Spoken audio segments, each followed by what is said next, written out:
Oke, bismillahirrahmanirrahim. Assalamualaikum warahmatullahi wabarakatuh. Saya Muhammad Tripancatul Kanur Ahlayaka dengan NIM 2522335 dari kelas PTIK 1I. Di sini saya akan menjelaskan buku tentang algoritma dan logika dan algoritma untuk pemula. Di sini dengan dosen Pak Pian Amanda. Baiklah, tanpa memperpanjang semua itu, saya akan menjelaskan dari bab 4 sampai bab 6. Yang pertama adalah dasar algoritma pemrograman, yaitu percabangan. Percabangan merupakan salah satu struktur kontrol untuk mengatur jalannya program, karena beberapa kasus ini tidak dapat dipecahkan secara sekuensial, di mana percabangan digunakan untuk melakukan seleksi terhadap nilai. Kemudian dari nilai tersebut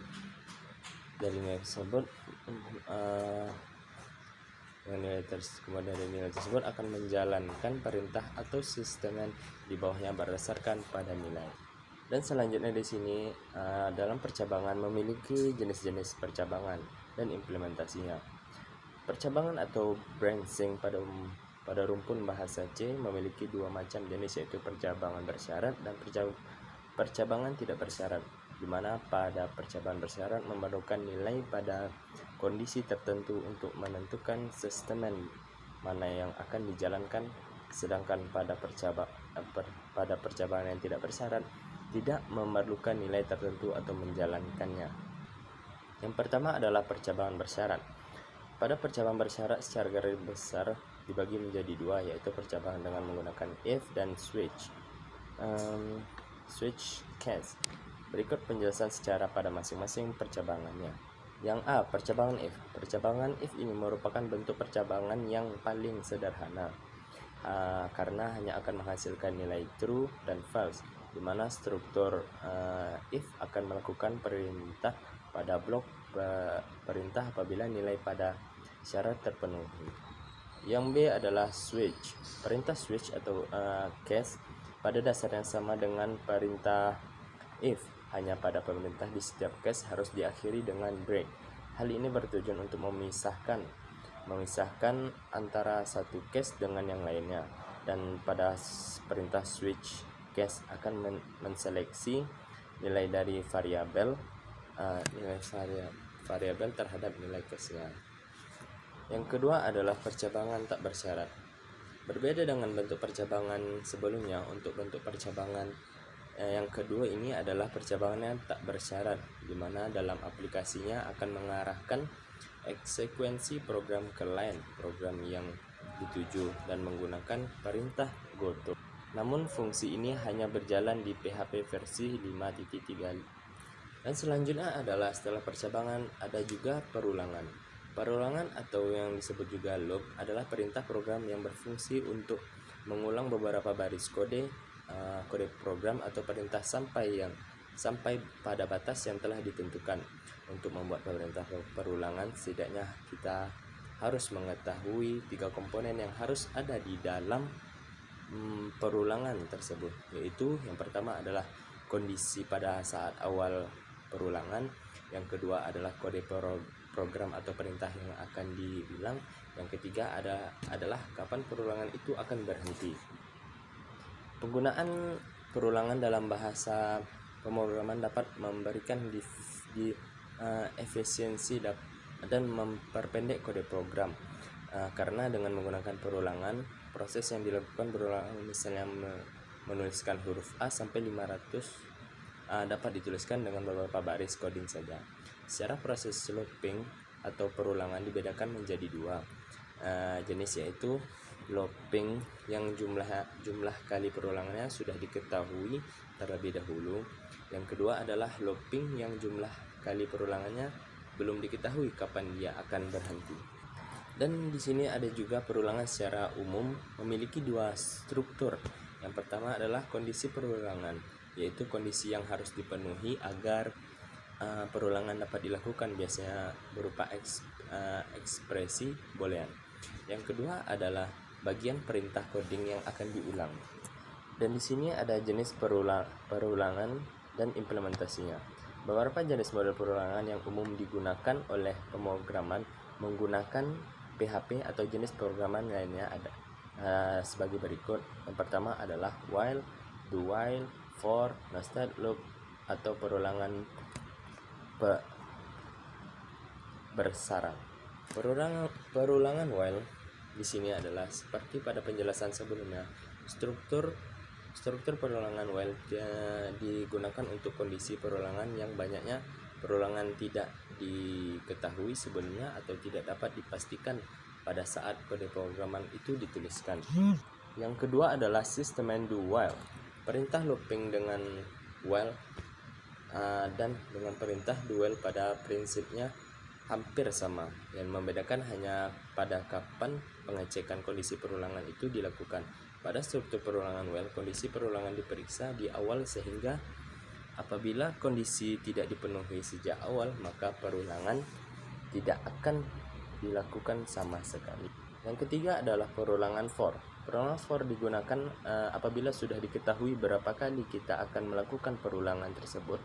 Oleh karena itu, untuk kondisi perulangan for kita membutuhkan 3 kondisi, yaitu kondisi awal perulangan, kondisi pada saat perulangan, dan kapan perulangan harus diberhentikan. Dan selanjutnya adalah perulangan bersarang atau nested loop. Perulangan bersarang pada dasarnya adalah perulangan di dalam perulangan. Seperti untuk array, adapun perintahnya dapat menggunakan for, while, atau do while. Dan selanjutnya di sini adalah recursive. Di sini adalah dalam ilmu komputer, recursive menjadi hal yang sangat penting. Secara sederhana, recursive dapat disimpulkan sebagai perintah untuk memanggil dirinya sendiri, baik itu secara langsung maupun tidak langsung. Di pemrograman, recursive digunakan dalam fungsi yang memiliki peran memanggil dirinya sendiri, atau dapat diartikan juga sebagai untuk teknik dalam pemrograman yang memanggil fungsi dari fungsi itu sendiri. Terdapat sistem untuk memanggil dirinya sendiri, sedangkan secara tidak langsung berarti fungsi recursive tersebut memanggil satu atau lebih fungsi lain sebelum memanggil dirinya sendiri. Di sini ada implementasi recursive. Beberapa contoh implementasi fungsi recursive yang seringkali ditemui dalam pemrograman antara lain yaitu fungsi perangkat. Fungsi perangkat itu untuk menghitung 10 pangkat n dengan menggunakan konsep rekursif. Dan yang kedua adalah fungsi faktorial. Dan yang ketiga adalah deret Fibonacci. Nah, setelah itu kita masuk ke bab 5, yaitu larik atau array. Pengertian larik atau array di sini adalah array atau larik adalah suatu perubahan hanya dapat menyimpan sebuah nilai saja dan tidak dapat menyimpan beberapa nilai yang bertipe atau sejenis. Sedangkan dalam pemrograman terkadang kita sering mengolah suatu kumpulan data yang memiliki tipe data yang sama, sehingga kita memerlukan sebuah variabel yang dapat menampung kumpulan data dengan tipe data yang sama. Oleh karena itu, untuk mengatasi permasalahan pemrograman tersebut diperlukan sebuah larik atau array untuk menampung data tersebut. Suatu lokasi memori atau suatu array tidak dapat bertambah atau dikurangi selama program dijalankan. Untuk mengubah ukuran dari kondisi memori suatu array haruslah diperbaiki dalam listing programnya, karena array termasuk ke dalam struktur data statis. Di sini array adalah tipe data yang struktur yang terdiri dari kumpulan nilai-nilai data dengan tipe data yang sama yang tersimpan secara berurutan menggunakan nama yang sama. Array dalam pemrograman juga sering disebut dengan istilah larik atau tabel. Pada kehidupan sehari-hari, array dapat kita analogikan seperti halnya sebuah lemari yang memiliki beberapa rak yang mana masing-masing rak tersebut memiliki nomor rak. yang dapat disebutkan dengan indeks atau subscript. Sebuah indeks atau subscript dapat pada array yaitu berupa bilangan di dalam kurung siku yang dimulai dari angka 0 dan seterusnya. Indeks pada array harusnya berupa tipe data yang menyatakan tuturan seperti integer dan char. Dalam array terdapat bagian-bagian yang menyusun array yang disebut sebagai elemen array atau isi yang mana masing-masing elemen memiliki indeks array yang dapat diakses tersendiri. Dengan menggunakan array, kita dapat menyimpan data dan jumlah yang banyak pada sebuah variabel. Dan di sini ada pun bentuk array berdasarkan dimensinya, yaitu terbagi menjadi dua, yaitu array berdimensi 1 dan array berdimensi 2. Yang pertama adalah array dimensi 1. Array dimensi 1 ini merupakan sebuah variabel yang menyimpan kumpulan-kumpulan elemen yang memiliki tipe data yang sama dan hanya memiliki satu indeks. Pengaksesan elemen array dapat dilakukan secara berurutan ataupun dengan cara acak berdasarkan indeks tertentu secara langsung. Untuk pengambilan nilai dan pada indeks ini tertentu dapat dilakukan dengan nilai pada indeks yang diinginkan. Sebelum variabel array digunakan, maka variabel array tersebut perlu dideklarasikan terlebih dahulu. Dan selanjutnya yang kedua adalah array dimensi 2 atau multidimensi. Array 2 dimensi atau array multidimensi merupakan pengembangan dari array dimensi 1 yang sering dikenal dengan istilah menarik yang terdiri dari lebih dari satu baris atau kolom. Jika pada array 1 dimensi hanya terdiri dari sebuah baris dengan beberapa kolom elemen, maka pada array 2 dimensi terdiri dari beberapa baris dan beberapa kolom elemen yang tipenya sama. Array berdimensi 2 tersusun dalam bentuk baris dan kolom, yang mana indeks pertama menunjukkan baris dan indeks kedua menunjukkan kolom dari tabel atau metrik. Oke, setelah itu kita masuk ke bab 6, yaitu metode divide dan conquer. Pengertian metode divide dan conquer di sini adalah metode divide dan conquer adalah suatu metode pemecahan masalah yang besar dengan cara membagi masalah menjadi sub-sub masalah yang lebih kecil secara berulang-ulang atau rekursif, sehingga masalah tersebut dapat diselesaikan secara langsung. Solusi yang harus kita dapatkan dari setiap sub masalah kemudian kita gabungkan untuk membentuk sebuah solusi yang utuh. Adapun langkah-langkah umum metode divide dan conquer yaitu divide, membagi persoalan menjadi beberapa sub masalah yang memiliki kemiripan dan dengan persoalan berawal dengan ukuran yang lebih kecil atau dengan kata lain berukuran hampir sama. Dan selanjutnya adalah conquer atau solve, memecahkan atau menyelesaikan masing-masing sub masalah secara rekursif atau secara berulang-ulang. Yang selanjutnya adalah combine, yaitu menghubungkan solusi masing-masing sub masalah sehingga membentuk solusi persoalan semula. Dan selanjutnya adalah di sini ada 4 hal penting yang harus kita pahami dalam strategi ini, yaitu branching, factor, blanks, data dependence of divide function of sequentiality. Yang pertama di sini adalah branching factor. Branching factor dalam algoritma divide dan conquer adalah jumlah dari sub masalah yang akan dibagi dari sebuah masalah awal. Hal ini merupakan langkah nyata dari algoritma divide dan conquer di dalam proses pembagian yang sebenarnya. Jumlah dari branching factor harus 2 atau lebih, karena jika tidak problem tidak bisa dibagi. Banyak jenis algoritma ini termasuk pula algoritma komputasi geometrik yang memiliki branching faktor berjumlah 2. Yang selanjutnya di sini adalah balance. Sebuah algoritma divide dan conquer bisa dikatakan balance atau seimbang.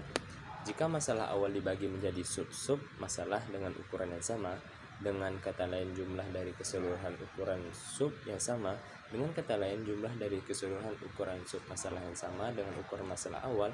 Adapun beberapa contoh algoritma divide dan conquer yaitu algoritma merge sort dan binary tree. Dan selanjutnya di sini adalah data dependence of divide function. Algoritma divide and conquer memiliki sebuah fungsi pembagian terhadap data yang memiliki ketergantungan. Artinya jika ukuran relatif dari sebuah algoritma yang tidak seimbang, salah satu contohnya ada algoritma quicksort yang akan membagi sub problem dengan fungsi data dependent divide. Dan selanjutnya di sini adalah control parallelism of sequentiality. Algoritma divide dan conquer dikatakan berurutan atau sequential jika subproblem dieksekusi sesuai dengan perintah program. Paralelisasi dari algoritma divide and conquer yang terurut pertama kali didefinisikan oleh Max de Vacon, yang terjadi ketika hasil dari salah satu sub eksekusi diperlukan oleh sub eksekusi yang lain. Dalam kasus ini, hasil dari sub tree pertama diberikan atau passing kepada proses komputerisasi sub tree kedua supaya hasil akhir tersebut bisa digunakan sebagai nilai awalnya. Tetapi sekarang ini contoh di atas tidak dapat dijadikan ilustrasi lagi karena teknologi komputer paralel yang semakin canggih dan kompleks. Oke, baiklah, selanjutnya di sini ada pengertian metode sorting. Sorting merupakan suatu proses untuk menyusun kembali himpunan objek menggunakan aturan tertentu. Sorting disebut juga sebagai suatu metode divide dan sebagai suatu algoritma untuk meletakkan kumpulan elemen data ke dalam urutan tertentu berdasarkan satu atau beberapa kunci dalam tiap-tiap elemen. Dan selanjutnya adalah algoritma sorting.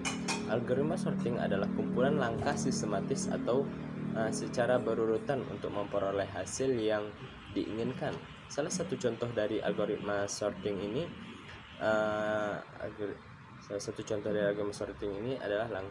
adalah sorting atau pengurutan.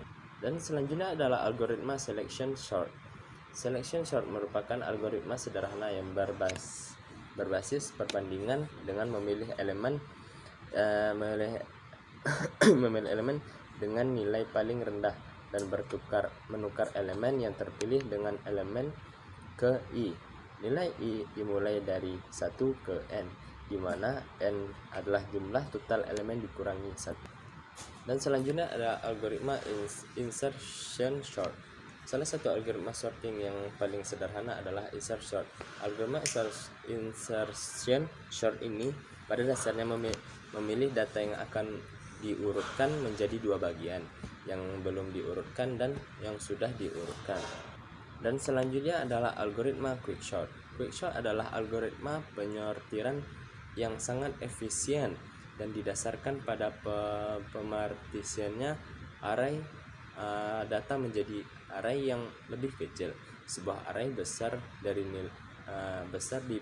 dipartisi menjadi dua array yang salah satu yang menyimpan nilai lebih kecil dari nilai yang ditentukan. Katakanlah pivot berdasarkan pada mana partisi dibuat dan array lain memiliki nilai lebih besar dari nilai pivot. Dan selanjutnya di sini adalah algoritma bubble sort. Metode penggunaan gelembung atau penukaran dapat dilakukan dengan meletakkan elemen terbesar pada sebelah paling kanan urutan n, dan kemudian elemen terbesar tersebut diletakkan pada posisi n1. Begitu seterusnya, atau sebaliknya dengan mencari elemen terkecil diletakkan paling kiri dan terkecil kedua, dan seterusnya. Dan yang terakhir di sini adalah algoritma Merge-Sort. Merge-Sort adalah algoritma yang dijalankan sebagai akibat dari terlalu banyaknya daftar yang diurutkan dengan menghasilkan lebih banyak daftar yang diurutkan sebagai output. Algoritma merge ini disesuaikan untuk mesin drive type. Penggunaan dalam akses memori acak besar yang terkait telah menurun karena banyak aplikasi algoritma merge yang mempunyai alternatif lebih cepat ketika kamu memilih akses memori acak yang menjaga semua data. Hal ini disebabkan algoritma ini membutuhkan setidaknya ruang atau memiliki 2 kali lebih besar karena dilakukan agar dilakukan secara rekursif dan memakai 2 tabel. Baiklah, sekian penjelasan dari saya tentang logika dan algoritma untuk pemula dari bab 4 sampai bab 6. Saya Muhammad Tripancatilkan Rahayaka, pamit undur diri. Wassalamualaikum warahmatullahi wabarakatuh.